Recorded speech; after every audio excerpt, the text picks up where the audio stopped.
Welcome back to Where Sports Meets Science Part 2. Tony and I had such a good time talking last time that we figured we might as well go ahead and do it again. Last time we went overtime, and of course both of us had some internet problems, which we've now resolved. So we're both going to guarantee that there won't be any internet problems at all. Yes, we've both crossed our fingers about that. So last time, of course, I did introduce myself and Tony as well. So we'll keep it brief. I'm assuming quite a few of you that have registered also, saw the talk last time. We talked a little bit about sort of the history of soccer fitness and really then the focus was about training, fitness training specific to soccer. We talked about different energy systems and strength and so on. And so, what we thought was we'll go ahead and do a part 2 where we get into a little bit more, not just how to train, like how to plan a workout, because that's important for coaches and fitness coaches to know. But now we're going to look at things in a little bit more from a broad perspective, looking at not just planning workouts, but planning, cycles of workouts or periods of time or periodization, and also the other work that really should be done by a coach, by a fitness coach if you have one, but if not, then just by a coach. And that involves tracking and monitoring the training that's happening, seeing the responses of the players, and then going back and adjusting your plan. And then also looking at players in a more holistic manner, looking at not just their fitness, but also their health, their recovery in general, staying as healthy as possible and optimizing recovery and nutrition. So that's what we're going to talk about today. Yeah. Tony, I'm Richard, ready. Yeah, no, I was going to say the last conversation that we had, we got quite a few coaches responded and said, hey, that's not enough. We need to do more. And so, we also decided to do it again. But talking about a fitness coach for a club or for a team, my recommendation is, coaches, in general, people know a little bit about something and they think they know everything about it, and sometimes, we can really mess things up, when we think we know a little bit about it. So my recommendation is, whenever possible, and if it's not possible, you as a coach, make it happen. Get a fitness coach. Get someone who's trained, qualified to help you set up your training sessions as well. So when you're planning your weekly sessions, 3 or 4 or 5 of them a week for as many times as you train, you can combine both the fitness component and the technical component and tactical component as well, all into one, so that you maximize your time on the field, right? You maximize, the learning and the training that goes on, and it's done right. So, we coaches, invest sometimes time and money in things that are not as important, but this is very, very, very important. So my recommendation is hire somebody who's qualified and willing and able to help you with your team and with your planning. So Richard, the agenda is big today. We're going to talk about power and strength and plyometrics, how to calculate training load, periodization of training, and then recover, sleep, and nutrition. So to be fair to everybody, and you'll know better than anybody, we're trying to allocate maybe 15 minutes or so per topic, give or take, right? Yeah. And hopefully we can cover everything. And I will shut up now, and I'll let you take over. And I guess we'll go with the power, strength, and plyometrics. It's one of my favorites, by the way. So Go ahead, Richard. I'm listening.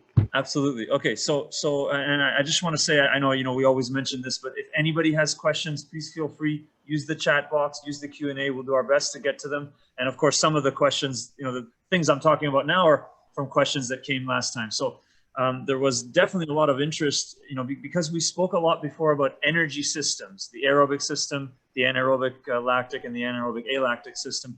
I didn't speak a lot about kind of the other aspect to training, the other real main category, which is the musculoskeletal system. That's our muscles, and the way to train them more or less to be able to produce more force. That's strength training, producing more force, and to produce more power. So power, I think I touched on it last time, but I'll just kind of, you know, I guess reiterate for anyone that you know wasn't there or doesn't quite remember, that power is about applying force quickly. So soccer players, just like any other athlete, they need to be strong. They need to be able to apply a lot of force, but they also, there's lots of moments, including in the moments when you're running and sprinting, where you need to apply force quickly.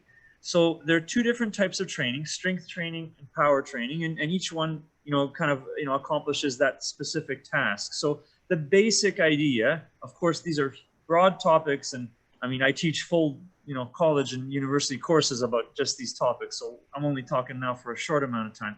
But the way to think about it with strength training is that you need some type of resistance, which is going to overload your muscles.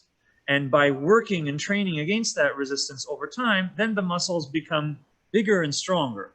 Now, the easiest, most conventional way to do that is by lifting weights.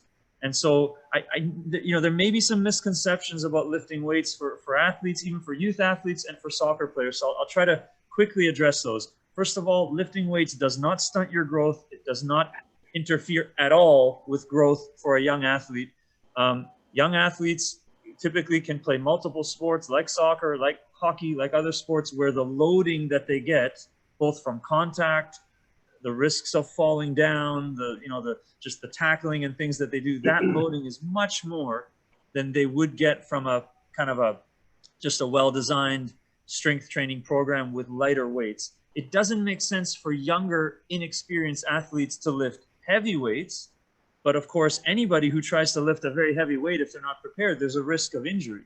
So that risk is the same for anyone, including a young athlete. But if there's a well-designed strength training program, and the best advice I can give to keep it simple is learn how to do movements very well. For example, a movement like a squat, you know, bending down and standing back up on 2 feet, a lunge, which is a movement where you step forward and come back on one leg, you know, movements like that, even push-ups and things like that. Learn how to do those movements really well, first without weight, and then find ways to add weight, but use a weight that you can lift comfortably 10 times. So if you focus on having good form and not lifting a weight that's so heavy that you can't lift it 10 times, there's absolutely nothing wrong with it. Soccer players at the top levels, professional, academy, and so on, all of them are lifting weights as part of their program. And it's really the best and easiest and most effective way to improve force production. So that's... Richard, I have a question. Yeah. Just to give you a chance to breathe a little bit as well. Yeah. So when would you recommend that, you know, young athletes start strength training? At what age, and what kind of activities can they do to improve it? So it's a good question. I think it touches on sort of what I was speaking about before. So even before puberty, athletes can absolutely do strength training. Before puberty, and we're talking maybe, you know, 10, 11, 12 years old for boys, and a couple of years even earlier than that for girls. Yeah. Strength training is probably better focused only with using body weight. You know, I mentioned squats and lunges and push-ups, and those exercises can easily be done with body weight as resistance.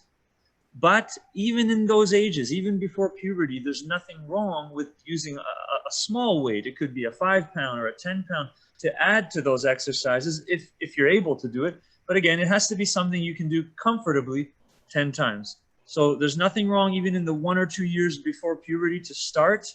Not only does it not stunt your growth, I just want to be clear on that because the evidence in the literature is very clear on this. Strength training actually increases the production of testosterone and growth hormone. And those are the hormones that actually help you to grow more.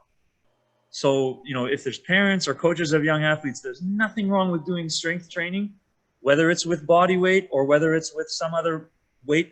Again, as long as you can lift it comfortably 10 times, there's nothing wrong with it. It's actually very helpful, and it will hopefully even make you grow more. So, thank you for watching this short preview video from the National Soccer Coaches Association of Canada.